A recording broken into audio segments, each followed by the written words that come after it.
Des secrets, des mystères ou encore des énigmes, ce n'est clairement pas ce qui manque dans l'univers de Game of Thrones. Entre des personnages qui sont morts puis revenus à la vie, certains qui changent de visage à volonté, ou encore d'autres qui arrivent à se lier à des dragons jusqu'à adopter certaines de leurs particularités. Et c'est précisément à ces derniers qu'on va s'intéresser aujourd'hui, les Targaryens. Comment est-ce que ces derniers ont réussi à dompter les dragons? Pourquoi est-ce qu'ils gardent leur lignée la plus pure possible? Ou encore, pourquoi est-ce que le destin des Targaryens est intimement lié à celui du roi de la nuit? Bien. Maintenant que j'ai retenu votre attention, nous revoilà repartis pour une nouvelle trilogie de vidéos sur l'univers de Game of Thrones avec les copains Mestro Thibaut et Argorok, qui ont également sorti des vidéos sur GOT. Bref, une nouvelle trilogie de vidéos qui sort en même temps, la mienne étant, comme vous l'aurez compris, dédiée aux secrets des Targaryens, ceux qui ont sacrifié d'innombrables esclaves pour contrôler les dragons. Commençons par définir quelques points très importants, avec entre autres le fait que ce ne sont pas seulement les Targaryens qui ont possédé des dragons et qui ont été capables de les dompter, puisqu'en réalité, cela concerne Valyria dans son ensemble, la maison Targaryen n'étant que l'une des nombreuses maisons nobles de l'antique Valyria. Un endroit où les Valyriens ont prospéré pendant des millénaires et qui grâce à leurs dragons ont réussi à conquérir une grande partie des Sauces. Ainsi, les Targaryens, comme on les connaît aujourd'hui, ce ne sont que les descendants de ces Valyriens. Je dirais même qu'il s'agit de survivants, puisque les Targaryens, c'est une maison qui a échappé au fléau de Valyria, un événement catastrophique d'une ampleur folle qui va décimer toute la région en question. Et justement, si les Targaryens ont réussi à survivre, c'est grâce à un rêve de nature prémonitoire qui va pousser ces derniers à fuir Valyria, et l'histoire nous a confirmé qu'ils avaient eu raison de faire confiance à ce rêve. Quelque chose qui, vous allez le voir, est très important puisqu'il nous indique d'ores et déjà que ce peuple possède des pouvoirs hors du commun, le don de la prémonition n'étant qu'une facette parmi d'autres qui prouve que ces personnes étaient, sans le savoir, intimement liées à la magie. Et c'est ainsi que débute notre exploration. Si les Targaryens, et avant eux les Valyriens, ont toujours attesté descendre des dragons, et qu'ils possèdent le sang des dragons dans leurs veines, en somme ils disent clairement qu'ils sont les descendants de ceux qu'ils contrôlent désormais, on peut à travers le monde découvrir d'autres versions de l'histoire. Après tout, si un peuple possède un tel pouvoir, il est alors naturel de vouloir cacher son origine, ou de créer des histoires de toutes pièces pour dissuader quiconque de creuser le sujet pour s'emparer de leurs secrets. On sait par exemple que les Valyriens, au tout début de leur histoire, n'étaient que des simples hommes et femmes qui, un jour, ont découvert les dragons dans les volcans autour d'eux. Cette même chaîne de volcans qui va justement causer la destruction de Valyria dans le futur, durant le cataclysmique événement qu'on appelle le fléau de Valyria. Par ailleurs, il semblerait qu'ils aient réussi à dompter ces dragons en utilisant une sorte de magie du sang qui demeure à ce jour toujours très méconnue. Les légendes racontées par les Valyriens vont petit à petit se transformer en histoire, puis en véritable information qu'ils transmettent aux autres, car pour eux, il est évident qu'ils sont les descendants des dragons. Beaucoup plus à l'est, à Asshai, c'est une toute autre histoire qu'on raconte. Là-bas, on retrouve d'anciens écrits qui prétendent tout l'inverse de ce que décrivent les Valyriens. Eux revendiquent la naissance et l'origine du contrôle des dragons. Ils précisent même qu'ils ont appris aux Valyriens ce qu'ils décrivent comme étant un art. Ce qui, on l'imagine, est cette magie du sang. Une version des faits assez intéressante, surtout lorsqu'elle trouve source à Asshai, un endroit assez singulier où l'on retrouve un grand nombre de savoirs ésotériques. C'est d'ailleurs de là que viennent certains écrits sur les dragons, là où on peut également trouver d'anciens livres qui portent sur la prophétie d'Azor Ahai, prophétie à laquelle croient plusieurs adeptes du Seigneur de la Lumière, R'hllor. C'est d'ailleurs un point important sur lequel on va revenir. Asshai est de plus un endroit ouvert à tout type de pratiques occultes.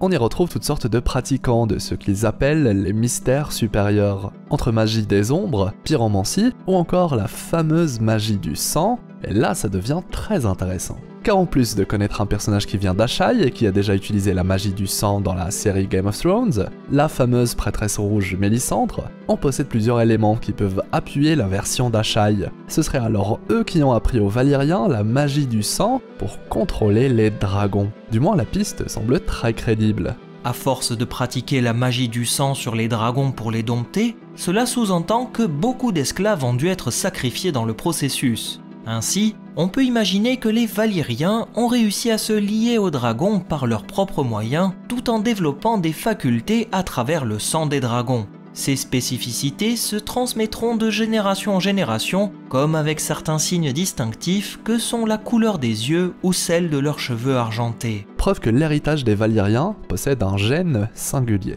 Et encore aujourd'hui, certains rituels continuent de persister lorsqu'on parle des Valyriens, comme celui de déposer un œuf de dragon dans le berceau d'un nouveau-né, de manière à ce que les deux êtres puissent se lier dès la naissance. D'autant plus que les Targaryens étaient à cheval sur le fait de garder la lignée la plus pure possible, un héritage qu'ils ont gardé des Valyriens, là aussi pourquoi pas dans l'optique de ne pas dénaturer le sang qu'ils possèdent. Un sang aux propriétés magiques qu'il faut garder pur le plus longtemps possible. Ainsi, entre tradition, rituel et magie, on commence petit à petit à comprendre d'où les Targaryens possèdent leurs talents particuliers.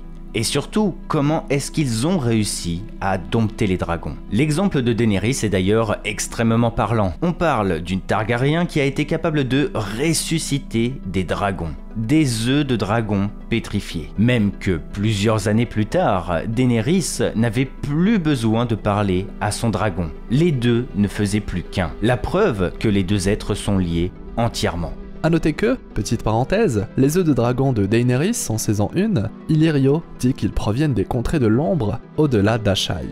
Mais du coup, si les Targaryens possèdent plusieurs capacités magiques dont celle qui permet d'avoir des visions, pourquoi est-ce que Asshai les a aidés dès le départ? Je veux dire, posséder un tel pouvoir et l'enseigner à un peuple juste pour le plaisir, c'est pas tellement logique lorsqu'on y pense, surtout dans un univers comme celui de Goth. Enseigner la magie du sang, leur apprendre à contrôler les dragons, etc. etc. Est-ce qu'il n'y aurait pas là un grand secret bien gardé? Eh bien je crois que oui, du moins selon ces théories. Et oui, même que le tout semble s'emboîter parfaitement. Et si en réalité, les prêtres rouges dont fait partie Mélisandre souhaitent justement utiliser les Valyriens, conscients que c'est via eux que le prince qui fut promis va voir le jour. Souvenez-vous, le prince qui fut promis, c'est la réincarnation d'Azor Ahai, celui destiné à travers sa réincarnation à vaincre les ténèbres. Celui qui dans la série Game of Thrones est destiné à terrasser le roi de la nuit, il est le champion de R'hllor, le seigneur de la lumière. R'hllor, un dieu atypique, capable de ressusciter les morts si besoin, si son plan requiert que la dite personne reste en vie. Il devient alors logique que le tout n'est qu'une question de préparation. Le tout n'est en réalité qu'un plan bien ficelé pour mener l'héritage des Targaryens à confronter les ténèbres. Comme si dès le départ il fallait armer un peuple pour qu'il puisse un jour donner vie au sauveur, et aussi qu'il puisse avoir le moyen, l'outil qui permet de sauver. Des rêves prophétiques, des visions dans le feu, un chant gravé sur une dague, l'instrument ultime de la causalité.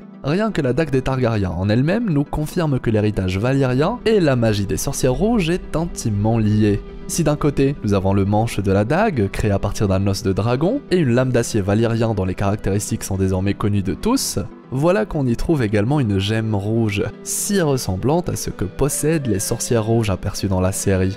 Une gemme qui possède des pouvoirs magiques, comme on l'a vu. La dague en elle-même semble posséder une sorte de conscience, se déplaçant d'une main à une autre, jusqu'à se glisser dans la poitrine du roi de la nuit. Une dague tout aussi importante que l'héritage des Targaryens, qui, on le voit, sert à transmettre une information qu'il ne faut jamais oublier. Une prophétie qui accompagne chaque reine ou roi Targaryen. La dague pourrait d'ailleurs symboliser tout cet héritage. Elle est l'objet ultime, un objet qui forge sa propre causalité, un objet magique capable de défier le destin. Et le voilà du coup, le plus grand secret de la famille Targaryen. Même qu'il peut s'agir de l'un des plus grands mystères de l'univers de Game of Thrones, un secret très bien gardé et qui permet de lier plusieurs personnages, entités, peuples et endroits entre eux. Une belle théorie qui, j'espère, vous aura beaucoup plu. On en a même profité pour en savoir plus sur l'héritage des Targaryens, ainsi que la manière avec laquelle ils ont dompté les dragons, et ça tombe bien vu la série en cours, House of the Dragon, une série où on pourra, qui sait, en découvrir beaucoup plus sur la fameuse dague des Targaryens, une série où les prêtresses rouges peuvent débarquer à tout moment pour guider le destin. Mais ça, c'est le copain Argerok qui va vous en parler à travers sa vidéo, pendant que Maître Thibaut va quant à lui nous en apprendre plus sur Mélisandre et nous parler de son retour. Voilà. Merci à vous d'avoir regardé cette vidéo. Encore une fois, c'était un plaisir que de replonger dans cet univers. Le pouce bleu du Roi de la Nuit est clairement le bienvenu, ça m'aide beaucoup et m'encourage à vous préparer plein de belles vidéos. Si c'est votre première fois sur la chaîne ou si ce n'est toujours pas fait, abonnez-vous, on parle de plein d'univers. Et dites-moi également ce que vous pensez de tout ça, et aussi ce que vous pensez de la série House of the Dragon pour l'instant. Ça m'intéresse beaucoup, pareil pour votre personnage préféré de la série. Je pense qu'on va encore reparler de Goth et House of the Dragon sur la chaîne. Mais là encore, c'est une histoire pour un autre jour. Une agréable journée ou soirée à vous, c'était Hirosef l'explorateur d'univers, pour vous servir.